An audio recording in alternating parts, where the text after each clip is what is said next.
Анда кеп менин педагогикалык ишмердүүлүгүм жөнүндө болсун. Алгач эмгек жолумду Бишкек шаарындагы номер 80 мектептен баштагам. Азыркы учурда Ак Дала районуна караштуу Кайыңды булак айылындагы Бакый Мусиралиева атындагы орто мектебинде башталгыч класстарынын мугалими болуп эмгектенип жатам. Бүгүнкү күндө өнүккөн өлкөлөр ар тараптуу инсанды тарбиялоо үчүн колунан келген бардык күч-аракеттерин жумшашууда. Анткени өлкөнүн өнүгүшү сапаттуу адистерден көз каранды. Ал эми сапаттуу адистерди даярдоо мугалимдин ишмердүүлүгүнө байланыштуу. Андыктан мугалимдик кесип тынымсыз эмгекти, изденүүнү жана жоопкерчиликти шарт кылган кызмат. Мугалим окуучулары үчүн билим дубалы болуп, келечекте бүтүндөй бир муунду калыпка салган инсан. Ал эми мен азыркы доордун мугалими өткөндө калыптанган тарбия системасынын жетишкендиктерин сактай билген, аны өз ишинде чыгармачылык менен колдоно алган кесипкөй инсан катары өз ишмердүүлүгүмдү негизги 3 сапатты өнүктүрүүнү максат кыламын. Алар билим, жөндөм жана инсандык сапаттар. Анткени билими, жөндөмү жана инсандык сапаттары өнүккөн мугалим өзүнө жана чөйрөсүнө жардам бере алат. Билим бул күч, энергия, жашоонун кыйынчылыктарын билим менен жеңип, тоскоолдуктардан билим менен гана өтө алабыз. Окуучулар мугалимдин катуулугун, урушкандыгын кечирет, бирок эч качан өз предметин билбегенди кечирбейт деп улуу окумуштуу педагог Макаренко айткан экен. Ошондуктан ар дайым өз предметим боюнча билимимди жогорулатып, өнүктүрүү менен курстардан өтүп турам.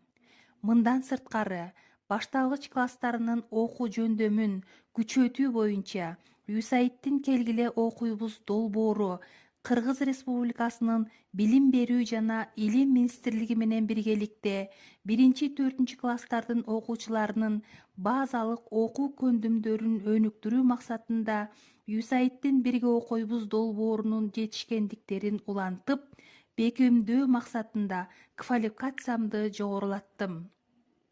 Андан кийин окуу керемет долбооруна катышып, окуучулар менен иштешүүнүн жаңы ыкмаларын үйрөнүп жатам.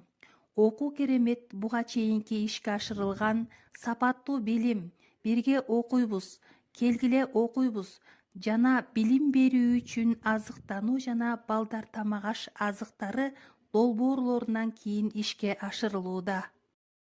Мен балдарды окутууда эң алгач алардын сабаттуу болуусуна көңүл бурам.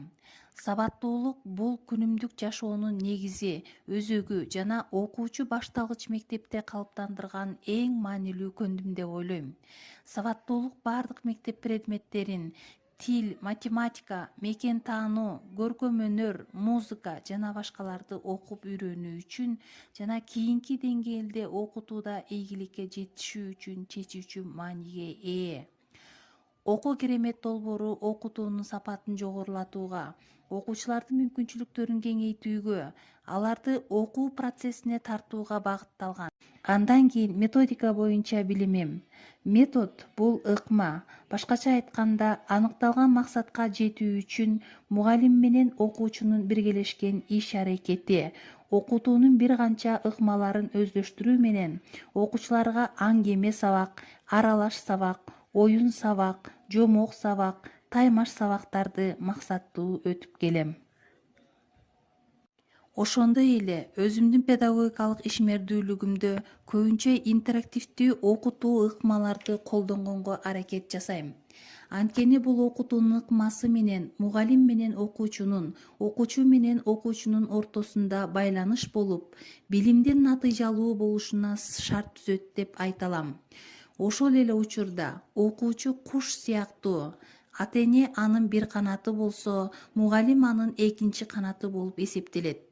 Андыктан ата-энелер менен байланышты бекемдөө максатында окуучулар ата-энелер менен биргеликте ар кандай конкурс, таймаш сабактарды өткөрүп турам. Мунун натыйжасында мугалим, окуучу, ата-эненин ортосундагы байланыш бекемдейт деп ойлойм. Андан кийинки менин педагогикалык ишмердүүлүгүмдөгү сапат бул жөнөкөйлүк жана жөндөмдүүлүк. Жөндөм бул жеке адамдын артыкчылыгы же мүмкүнчүлүктөрү деп айта алам. Ал эми мугалимдин жөндөмдүүлүгү дегеним бул өз билимин, тажрыйбасын, мүмкүнчүлүктөрүн ырааттуу түрдө колдоно алуусу. Ошондой эле мугалимдин жөндөмдүүлүгүндө анын сүйлөө маданияты, жүрүм-туруму, өзүн алып жүрүүсү, чечкиндүүлүгү жана сүйлөөсү дагы өтө маанилүү. Анткени эгер мугалим канчалык билимдүү болсо да, ошол билимди окуучуга жеткиликтүү тил менен айтып бере албаса, анда анын билими жоопсуз болуп калат.